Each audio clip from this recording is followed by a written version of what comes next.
Next panel is space sensing, and we have Dr. Peter Wegner leading the panel. Dr. Wegner is the CEO of Black V, a new company he may tell you a little bit about. And we have Dr. Jaime Stearns joining from Air Force Research Lab.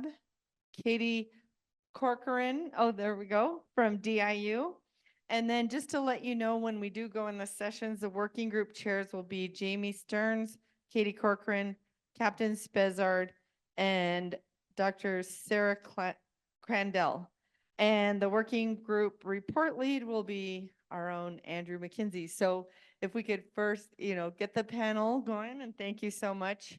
Oh, and by the way, beyond also with these QR codes, if you've seen on the website, the conference website, there's a section where you log in and the password is New Space Nexus with the N, the S, and the N for capitalized, and then the E in Nexus is a 3. And there's a discussion board there too that you could also add comments as you want. So with that, I'm going to turn it over to Peter Wegner, and thank you for moderating. Thank you, Casey. In whatever order you want. That's maybe alphabetical.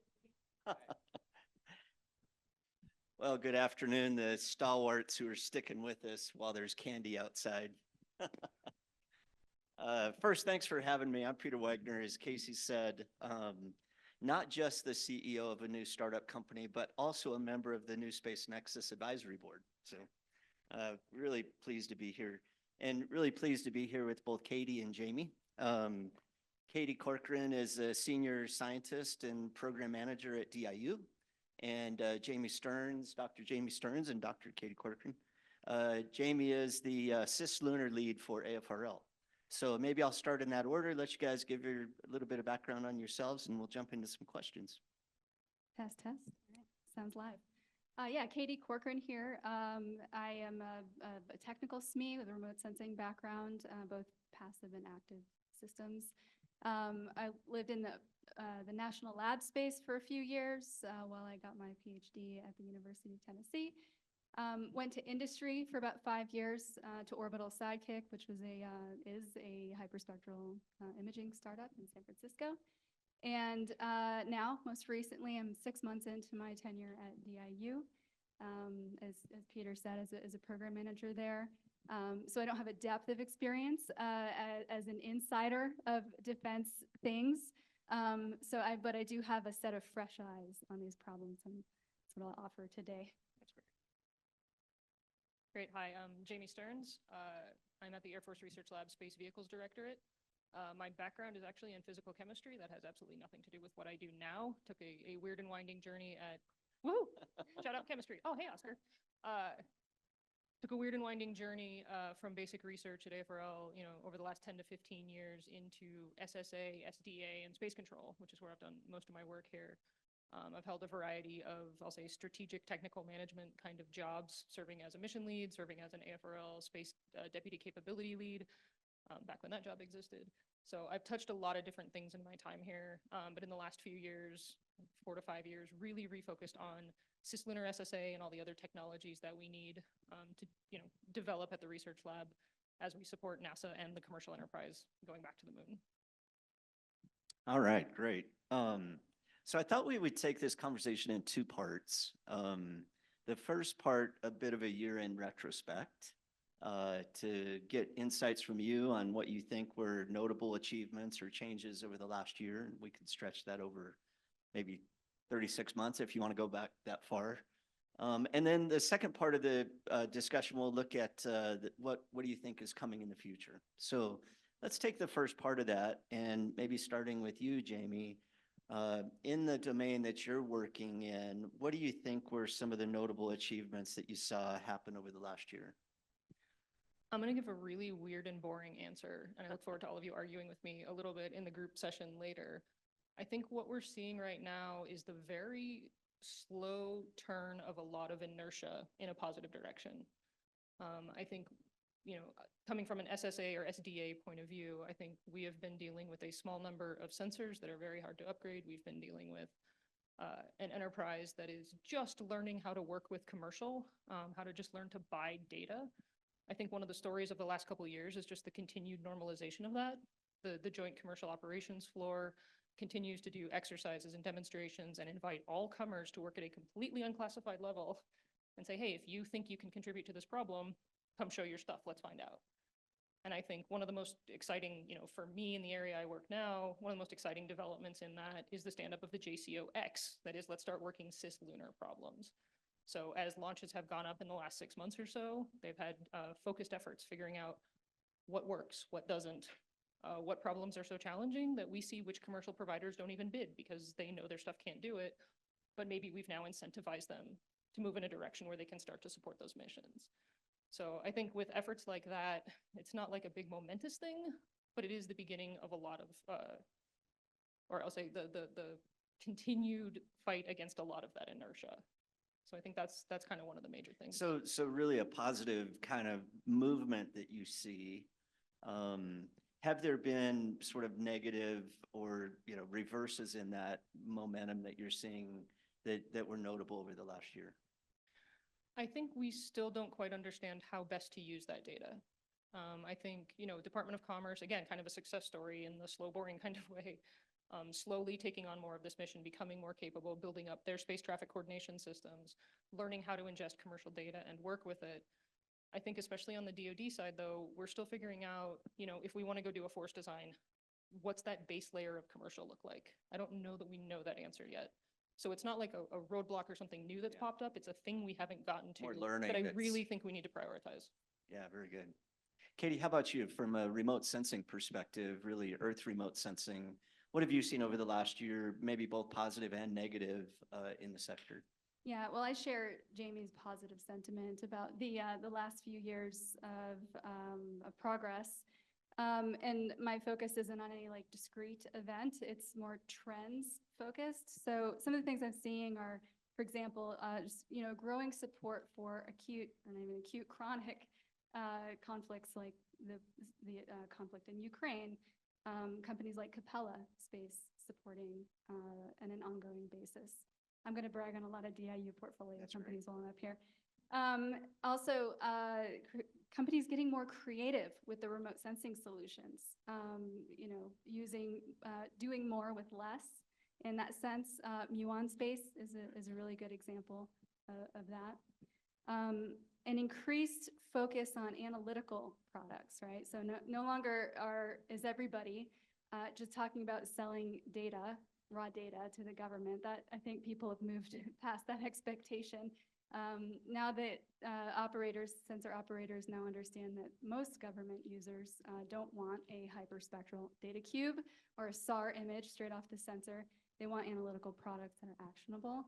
And so I'm seeing more of that in these conversations with industry partners. And then in general, just partnerships, conversations around working together, collaborations, both between government and industry, but also between industry partners that seemed unlikely just a few years ago. So those trends are notable at this point. I'm going to throw some questions in that I didn't give you a heads up about, so my apology, but I'm the moderator, so I get to do that. You've both touched a little bit on what I would call product market fit. And where do you think we are in each of those domains in terms of the industry finding product market fit with the customer?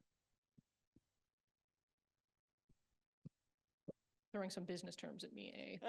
No, I think I have a couple thoughts on that. One, we already kind of touched on, we're still learning how to use data, but I love what Katie said about, there's a role there for analytical products too. How do I buy what is functionally a service?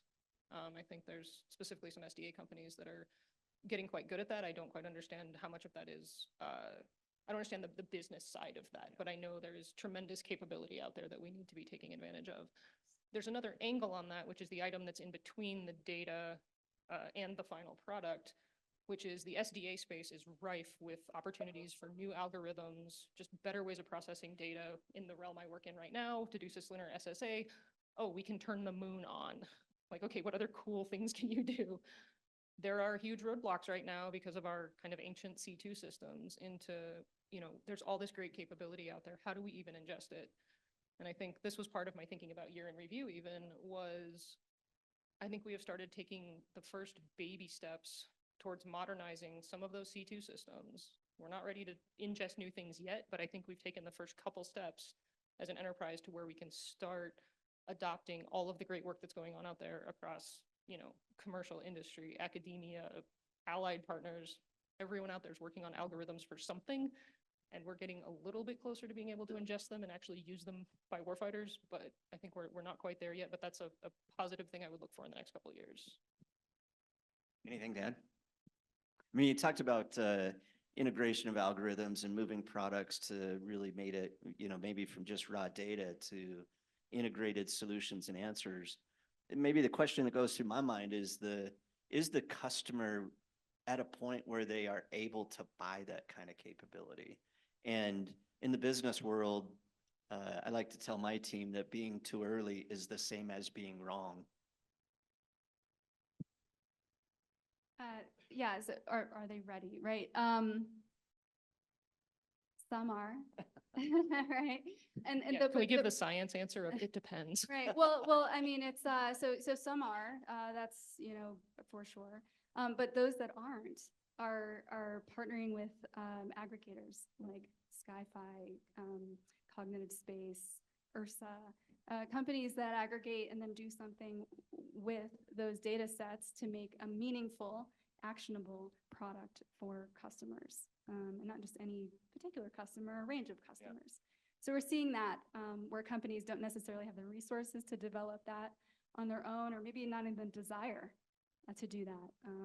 It's not part of the business model. So we're seeing that. I'm happy about that. Good, good. We heard some discussion about this morning in a couple talks.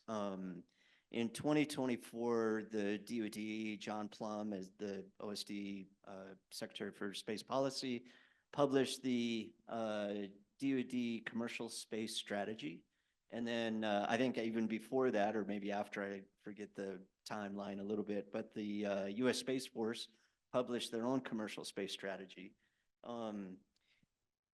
How do you think that's impacted the space community so far? I know those are really early, recently released kind of reports, but are you seeing any kind of notable impacts from that kind of high-level policy directive?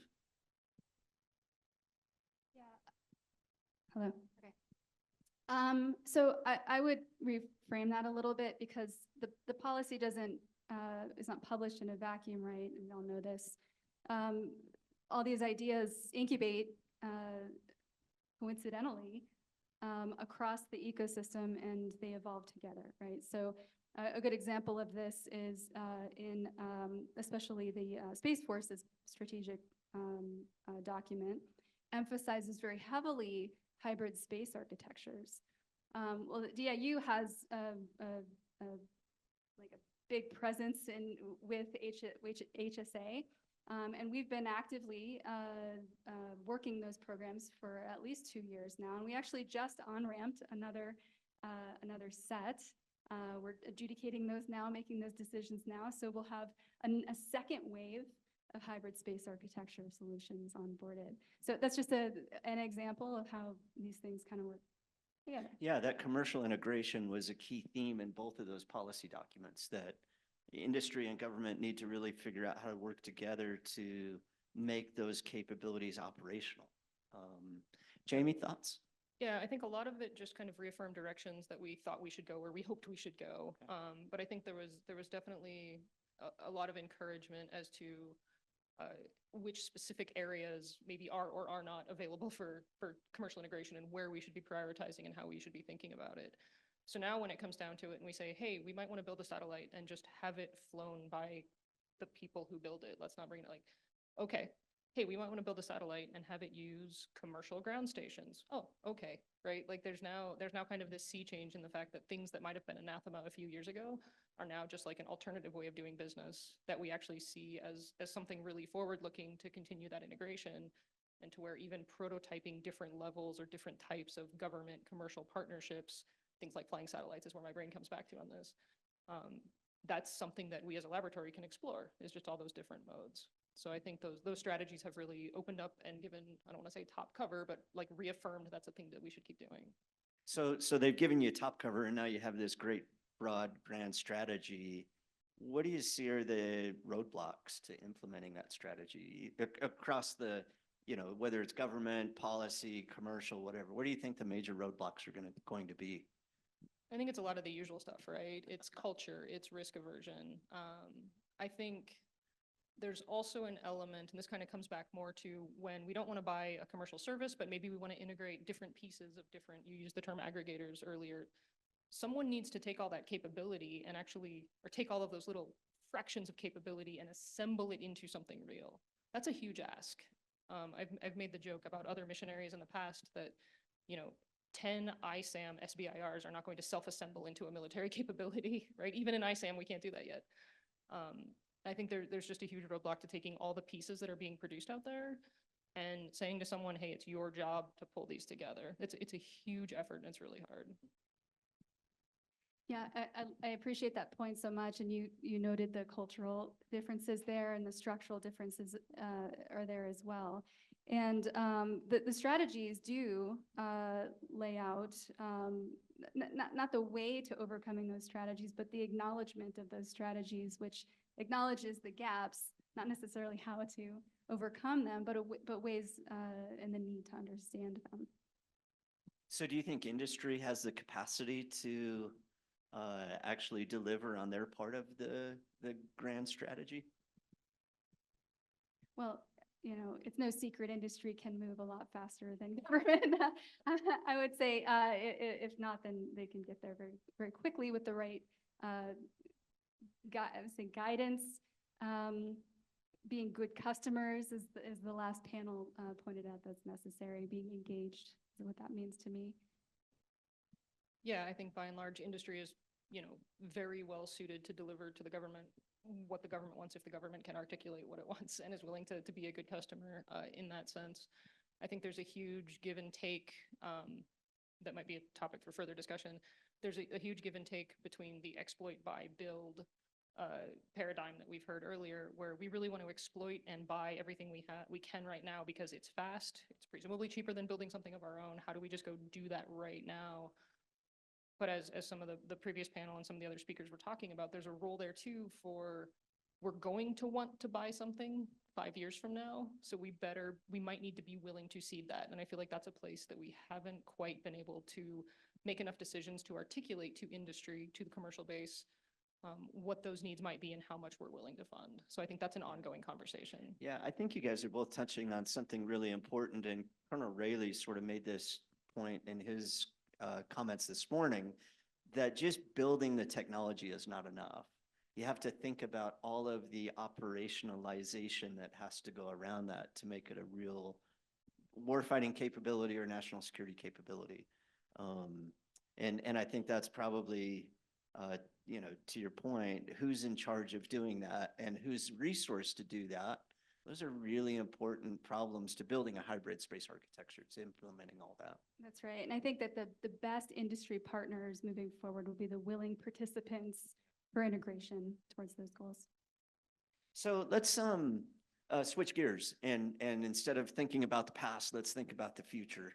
What do you think the next 3 to 5 years look like in the space sensing sector, either Earth remote sensing or space domain awareness sensing?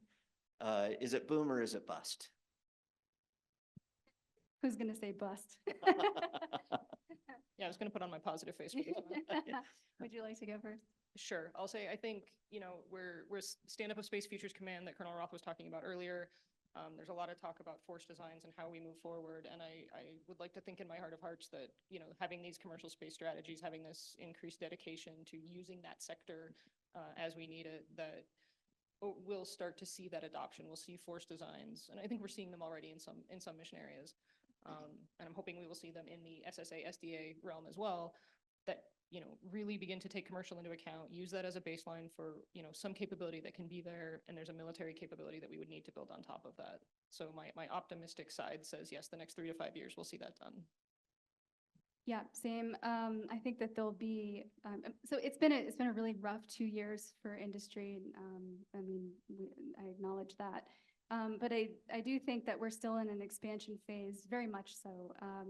And likely there'll be many new entrants to the market, and the success of many existing participants in the market. That I do think there's going to be some sense of consolidation. Maybe that doesn't mean mergers and acquisitions. Maybe it just means the partnerships piece that I was talking about, collaborating and then selling as a group to the government, whatever that might look like, which is also, by the way, a lesser acquisition burden for the government. So we like that as well. So yeah, just the sort of concentration of capabilities into a more dense state. So you guys are both on this is going to be a boom cycle, and I'm going to pressure test you a little bit with a couple of questions. One, I can't open the Wall Street Journal anymore without some article about counter space capabilities, whether it's alleged Russian nuclear weapons in space or Chinese robots in space. Do you think that has a cooling effect on the commercial sector? And on top of that, Chris I was gonna Quilty ask, just well, said, Peter, what do you think? I'm asking you. What's your sense? I think it has to, right? I think both strategies articulated this concern. It, talked about, that commercial service has to, or data product or whatever, that capability needs to be there through all phases of conflict.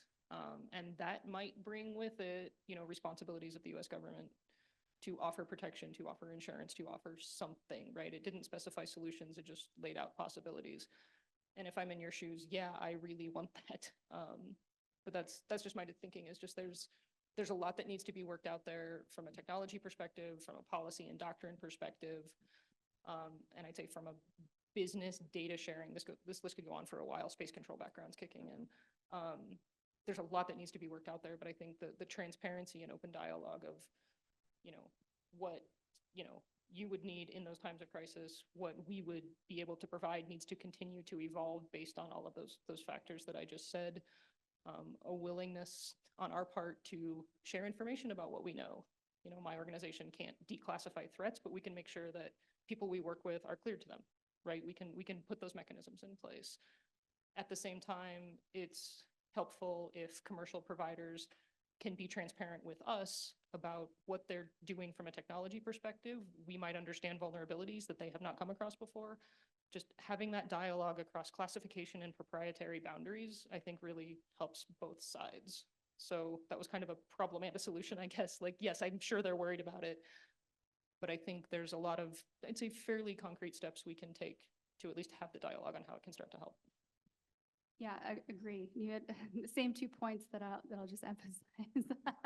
No, I mean, the fact that these threats exist doesn't change the fact that we need systems on orbit, right? We need the ability to understand what's happening at different times in different places.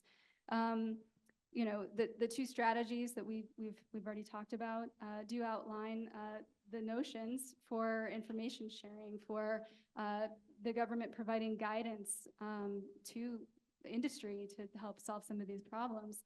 And then we hope through the expression of that commitment that industry will make a reciprocal commitment to continue building increasingly resilient systems that they can launch on orbit to counter the counter threat.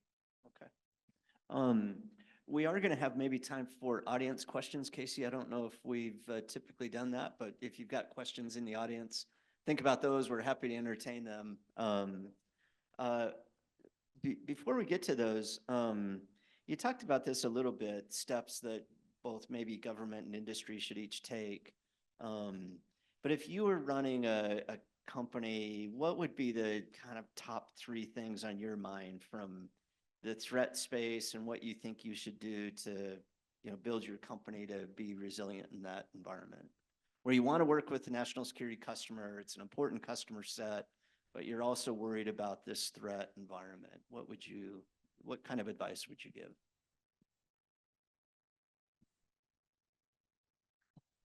I think I would want to know what's going on, first of all. I would want the best advice I can get from the government on how to mitigate those concerns. I think I was talking with a colleague this morning about some of this, specifically in the cyber realm, right? Where I don't know that we know how to write a contract that says be cyber secure, because I don't think we know what that means, right? If I was in industry or commercial and worried about this sort of thing, you know, I would want to look around the entire enterprise and say, do we even know what this means? What are the metrics that tell me I'm doing this right? So I think that's one of the main dialogues I would want to have, because I think cyber is one of the areas we're most worried about. And that's also the hardest area that I think we really just don't know how to quantify yet. Yeah, I agree. You know, knowledge is power in those conditions. And I think that redundancy, you know, maybe even going harder than you would have without those threats is the strategy to overcome the challenge. Okay, very good. Any audience questions? No. You got one? Yeah. Actually, so Jamie and Katie will be in the working group, so we plan that the questions and discussion happens in the working group, but I don't know how much time Peter has in the working group, so if you have any question for Peter, exactly, because you'll still be able to see the rest of the folks. Well, that's not fair. I don't know that I'll answer any questions, but no, I'm just kidding. Well, and plus he's been asking all the questions and hasn't been answering them, so I think if we could take one hard question for Peter, that'd be kind of fun. Okay. Luke, oh, okay. Yep, come on up. Okay, one hard. Reminder to the audience to fill out these surveys, please. It helps influence your working groups. Thank you, guys. It was a really good panel. And thank you, Casey, for all of this. Luke from one of the Igniter companies at BST. My question, Peter, is in light of the previous presentation we got about step 2.0, are you looking at that as a potential catalyst for, say, your company and other companies in your space? You took my microphone, but yeah, throw the microphone back. No, I think it's for my own company, no, but that's a different discussion we could have offline. But no, for other companies, I think it's a really good step. And yeah, I guess to use the question and the answer. I don't know what else to say about that, but yes. Do you want us to finish up? I was just going to ask one question and then do kind of a lightning round wrap up. So think about your lightning round comment, but I'm going to throw this curveball question at you. One of the things that we've not heard about in any of the discussions really so far today is the impact of artificial intelligence and machine learning technologies on science, technology, engineering, math, manufacturing, production. And yet, again, you open the Wall Street Journal every day, there's another article about how AI is disrupting entire economies. The stock market's booming because there's a perceived AI payoff coming. NVIDIA stock is skyrocketing through the roof. What do you think the impact of those technologies are going to be on your jobs in the next 3 to 4 to 5 years? And what do you think the impact's going to be on the space sensing industry? I have a fairly quick answer to each half of that, I think, that are in diametrically opposed regions. I think we are just now learning how to take technologies like AI and use them in meaningful ways in SSA or SDA, where we haven't even exhausted the physics yet, never mind bringing in something more complex than that. But I think there will be a role for that. I think we just don't know what it is yet. So cool. The overall impact on space sensing, the information environment today is pretty scary. You see something and you can't really know if it's real unless it has too many fingers or something, right? Those problems are going to go away. It's going to get harder and harder to tell what's real. And I think that applies across every sector, every way that we use information. And I'm actually incredibly nervous what that's going to be like over the next several decades. So the up and the down. How do you think it's going to change your job? Make me obsolete? I don't know. Can it make PowerPoint yet? Pretty close. Well, I think it just complicates the calculus of everything we're doing, right? It's one more field that we need to learn. It's one more field that we need to learn how much we can trust it and when. If we're going to start using it to analyze products, we need to have some kind of verification validation methodology. We barely know how to do that for pretty rudimentary autonomy stuff right now. Huge uphill battle there. I think everything we think about autonomy, we're going to continue to think about sexier flavors of AI for decades to come because it's going to be so hard to use in a risk-averse environment. And that'll be a battle that, yeah, people like me will be assessing every day what side of that we need to be on and what testing we need to do.